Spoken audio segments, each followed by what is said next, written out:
Hello students, हम पढ़ रहे हैं kinetic theory of gases. Now next topic is specific heat of monoatomic, diatomic and triatomic gases. Monoatomic gases जैसे होते हैं जिनमें एक ही एटम होता है, लाइक आर्गन, हीलियम एट्सेट्रा। इसमें मॉलिक्यूल्स के पास कितने डिग्री ऑफ फ्रीडम होंगी? 3n-k से निकाल लो, चाहे वैसे देख लो कि n की वैल्यू यहाँ पर कितनी हो जाएगी 1। अगर कोई रिस्ट्रिक्शन नहीं है तो 3 आ जाएंगे।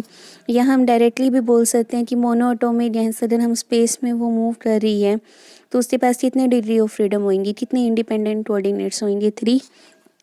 तो इनके पास कितने डिग्रीज ऑफ फ्रीडम होते हैं 3। काइनेटिक एनर्जी जो पर मॉलिक्यूल पर डिग्री ऑफ फ्रीडम होती है वो कितनी होती है, ½ kBt। तो 3 के साथ कितनी आ जाएगी, 3/2 kBt। टोटल एनर्जी 1 ग्राम मोल की कितनी आ जाएगी, 3/2 kBt इंटू Na। तो kb इंटू Na बन जाएगा R, तो ये बन जाएगा 3/2 RT।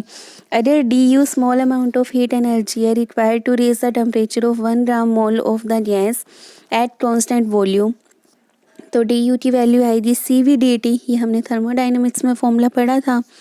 तो CV आ जाएगा du/dt। CV होती क्या है, specific heat of 1 gram mole of the gas at constant volume, right.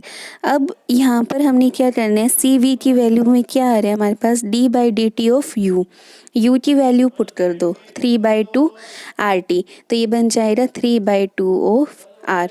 तो यहाँ से हमारे पास क्या आ गई, CV specific heat of monoatomic gas that is 3/2 R।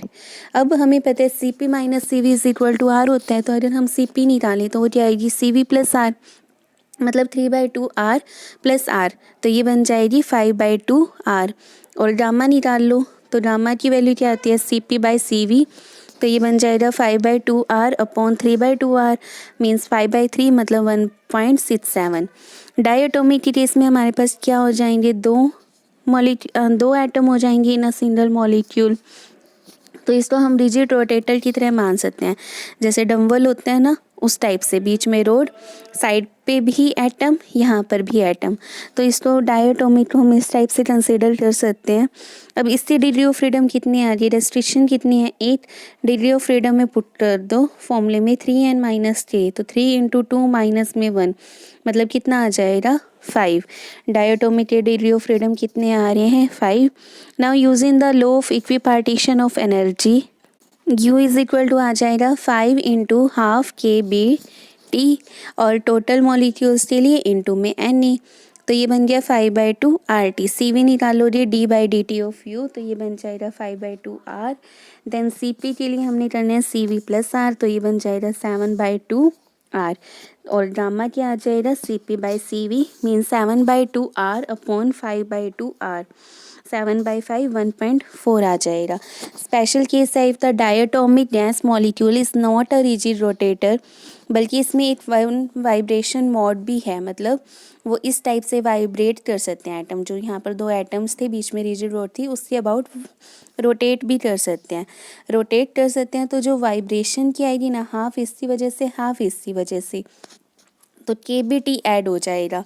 तो 5/2 kBt में kBt और ऐड हो गया, तो ये बन जाएगा 7/2 इंटू में Na करेंगे तो kb इंटू Na बन जाएगा R, तो ये बन जाएगा 7/2 RT।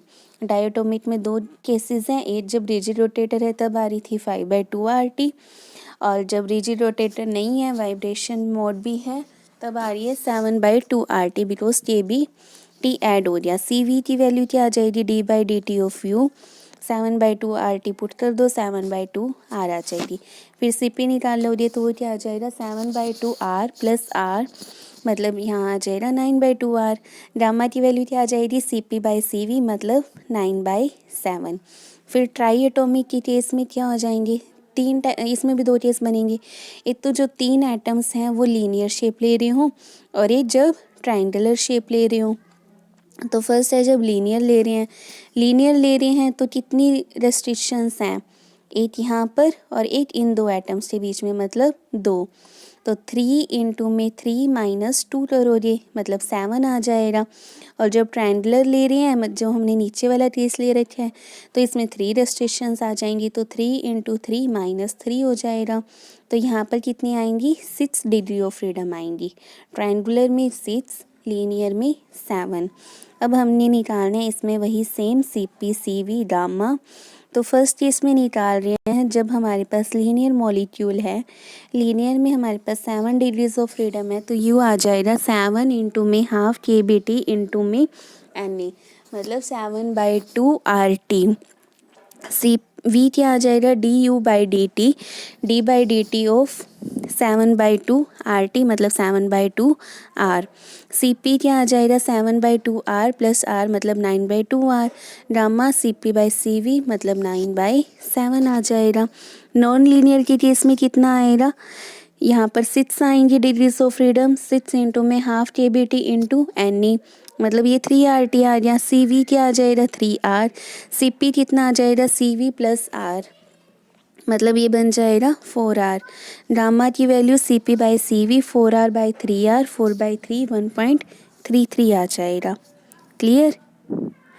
Now polyatomic gas. Polyatomic gas क्या होती है, जिसके 3 ट्रांसलेशन डिग्रीज ऑफ फ्रीडम हो, 3 रोटेशनल हो और सर्टेन नंबर ऑफ वाइब्रेशन हो। वाइब्रेशन कंफर्म नहीं है, 3 ये कंफर्म है कि 3 ट्रांसलेशन होंगे, 3 रोटेशनल होंगे। टोटल भी कंफर्म होंगे तो हम सब्ट्रैक्ट करके वहाँ से वाइब्रेशन निकाल लेंगे। तो using the law of equi partition of energy, total energy 1 मोल की कितनी आ जाएगी, 3 ट्रांसलेशन के लिए 3 इंटू में हाफ KBT, फिर 3 रोटेशनल के लिए 3/2 KBT, फिर वाइब्रेशन मान लेते हैं F है तो ये आ जाएगा F इंटू KBT, और साथ में हम टोटल मॉलिक्यूल्स के लिए क्या कर देंगे Na। 3/2 ऐड करोगे 3 आ जाएगा, प्लस F और KBT कॉमन इंटू में Na, मतलब ये बन जाएगा RT, तो ये 3 प्लस F RT बन गया। CV की वैल्यू आ गई आपके पास, इसको डिफ्रेंशिएट कर दो T के विद रिस्पेक्ट में, क्या आ जाएगा 3 प्लस F इंटू R। फिर CP निकालोगे CV प्लस R, मतलब 4 plus F into R। Gamma की value CP/CV 4 plus F upon 3 plus F। Clear. फिर है determination of gamma from the degrees of freedom. Suppose a polyatomic gas molecules has n degree of freedom, n है तो internal energy कितनी आएगी, n into half KBT into में Na, मतलब n/2 RT। सभी में सेम ही है आगे का प्रोसेस, बस आपको डिग्रीज ऑफ फ्रीडम पता होनी चाहिए। उसके बाद वही आपने यू निकालना है, उसमें हमेशा हाफ KBT 1 की मानो, फिर Na के लिए Na से मल्टीप्लाई करो, फिर CV के लिए du/dt, फिर CP के लिए CV प्लस R, गामा के लिए CP/CV। आगे वाला प्रोसेस सारे सेम है, बस आपको डिग्रीज ऑफ फ्रीडम पता होनी चाहिए। तो फिर उसके बाद हम CV निकालते हैं, तो क्या आएगा du/dt, मतलब d/dt ऑफ n/2 RT, मतलब ये आ जाएगा n/2 R। CP के लिए CV प्लस R किया, n/2 प्लस 1 इंटू R बन जाएगा। गामा के लिए CP/CV, तो ये आ जाएगा n/2 plus 1 into R upon n/2 R, तो ये बन जाएगा 2/n इंटू n/2 प्लस 1, तो ये बन गया 1 plus 2/n। Now specific heat of solids, इसमें हमने कंसिडर किया 1 ग्राम मोल ऑफ सॉलिड जिसमें N एटम्स हैं, हर एटम वाइब्रेट कर रहा है अबाउट इट्स मीन पोजीशन। जैसे घड़ी में हमारे पास जो क्लॉक होती है वोल्ट क्लॉक, उसका पेंडुलम नहीं होता, मीन पोजीशन के अबाउट ऑसिलेट करता है।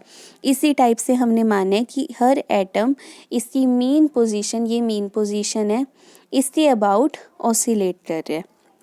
Then according to the law of equipartition of energy, average energy associated with an atom due to its oscillation in one dimension कितनी आ जाएगी 2 इंटू में हाफ KBT, मतलब ये तो KBT बन गया। 3D में 3 डायमेंशनल स्पेस में कितना आएगा 3 KBT, क्योंकि यहाँ पर एवरेज एनर्जी 3D में कितनी आएगी KBT इंटू में 3। Specific heat of solids, let us consider 1 gram mole of the solids, जो कि कंटेन कर रहे हैं एनी एटम। अब हर एटम वाइब्रेट कर रहा है अबाउट इट्स मेन पोजीशन। जैसे क्लॉक का पेंडुलम होता है, उसकी मेन पोजीशन ये होती है, वो ऐसे ऑसिलेट करता है। इसी टाइप से हर एटम ऑसिलेट कर रहा है about its mean position.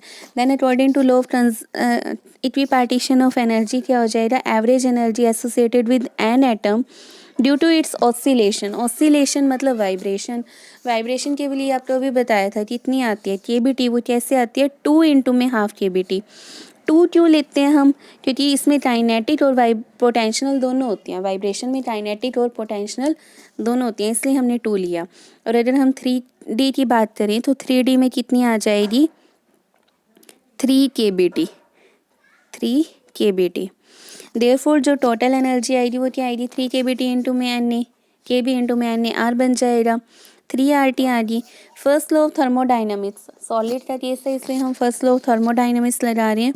Delta Q की वैल्यू क्या आएगी, delta U plus delta W, मतलब डेल्टा यू प्लस में पी डेल्टा वी। सॉलिड्स के लिए डेल्टा वी मतलब वॉल्यूम में चेंज होता है, वो नेग्लिजिबल होता है, तो डेल्टा क्यू ऑलमोस्ट इक्वल आ जाएगा डेल्टा यू के। Now molar specific heat of solid C is equal to होता है delta Q by delta T. तो यहाँ से आ गया delta U by delta T. वही फिर हमने इसको दोबारा डिफ्रेंशिएट करना है तो वो 3R ही आ जाएगा। मतलब हमने सी के केस में delta U by delta T करना है, बट सॉलिड में हम डायरेक्टली नहीं बोल सकते। अगर उसके वॉल्यूम में चेंज आ रहा है तो हमें फर्स्ट लॉ अप्लाई करना पड़ेगा। दैट्स वाई हमने लिखा delta cube is equal to delta U plus delta W. But यहाँ पर वॉल्यूम में नेग्लिजिबल था तो अल्टीमेटली हमारे पास आया यही C is equal to delta U by delta T. Now specific heat capacity of water, water के केस में निकालनी है H2O के केस में। तो law of equipartition of energy है, उसको हम यूज़ कर सकते हैं to determine the specific heat capacity of the water. Total water को हम यहाँ पे जो है उसको ट्रीट करें एज अ सॉलिड जिसमें 3 एटम्स हैं। कौन से, 2 हाइड्रोजन 1 ऑक्सीजन। हर एटम फ्री टू वाइब्रेट है in 3 dimension about its mean position. Therefore as per law of equipartition of energy total energy of 1 mole of water कितनी आएगी, 3 into 3 KBT into NA मतलब 3RT। यहाँ पर 3 KBT क्यों आया, 3/2 क्यों नहीं आया, क्योंकि यहाँ पे भी हम ऑसिलेशन की बात कर रहे हैं, राइट। फ्री टू वाइब्रेट की बात कर रहे हैं, वाइब्रेशन में हमेशा KBT लेना है, ये याद रखना। फिर मोलर ही स्पेसिफिक हीट क्या आ जाएगी, delta Q by delta T, delta U by delta T मतलब 9R। CGS सिस्टम में वाटर को डिफाइन किया जाता है एज यूनिट स्पेसिफिक हीट। तो यहाँ पर आ जाएगा 1 कैलोरी पर ग्राम पर केल्विन। तो ये आ जाएगा 4.179 जूल पर ग्राम पर केल्विन। अब 1 मॉल में कितने होते हैं, ये आपको बताया था, ग्राम एटॉमिक मास 1 मॉल के इक्वल होता है। ग्राम एटॉमिक मास कितना होता है वाटर का, 18 ग्राम, वो further equal to 1 mole. Therefore C आ जाएगा 18 इंटू में 4.179 जूल पर मोल पर केल्विन मतलब 75.222 जूल पर मोल पर केल्विन। क्लियर।